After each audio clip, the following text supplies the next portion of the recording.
we age it. We do that for 10 days. And I wouldn't recommend for you guys to try this at home because it's a very special process. There's either aging or rottening.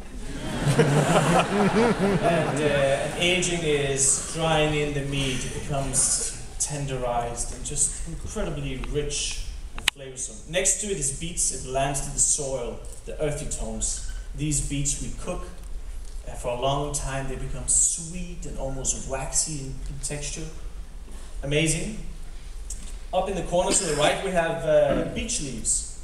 I was very inspired by the talk of all the trees and the nature. We actually harvest trees as an ingredient. Most of you have tasted maple syrup, and everything else from a tree is kind of abstract to think of as food, but many of the stages on a tree can actually be used as food, and very, very delicious food.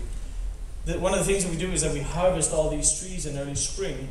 In this case it's a beech tree, and the leaves are so tender and citrusy. Just amazing, sometimes even with a hint of ginger, which you could imagine in the cold north is a really amazing accomplishment to have these type of spices. And we process it, we put it in vinegar, or we add salt to it so that it gets prolonged but also gets better. That's there. We have a bit of mushrooms. There's some roses. These are wild beech roses that grows right there where the duck lives. They are extraordinarily fragrant, much more than you can imagine. When people eat them, they always say, "Oh, what type of rose essence have you used?" And we do nothing to them. It's just the wild food. It's amazing. Then there's a little pile in the bottom of small brown things that could look a little bit like worms almost. And these things are small pine cones.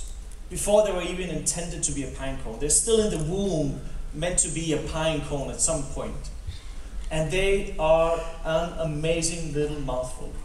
Completely woodsy. They actually taste like when it's just rained in the forest. That smell it gives. Do you all know this smell? They taste like that, just intensely. There's a bit of hay. Hay is dried grass, as you probably all know, and hay for us has become one of our signature spices. We, as mentioned before, most likely because of religious reasons, we don't have a hugely developed spice cuisine. We've never really dwelled into spices. Once you learn hay, have an intimate relationship with hay, then you realize that hay, I mean, not that intimate, but you know. You say that here too in the haystack? Yeah. So we'll use it as a spice. Let's move on. And then there's a bit of wildflowers that has been dried. And then we do all sorts of strange things, and we put them together and dry and add stock and all sorts of things. And then it turns out to this. So this is the finished dish. And the beech leaves are now crispy. You put them in your mouth, they're lightly citrusy, and as soon as they hit your tongue, they break like a thin shard of glass. And you can imagine there's so many of them, the way they just like crackle on your tongue.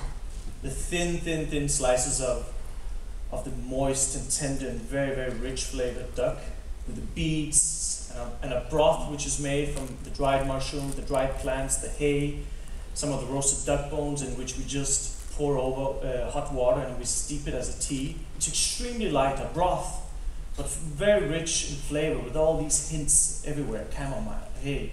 It's just a really, really, really evocative dish and extremely flavorful and also quite light. This is one of our main courses.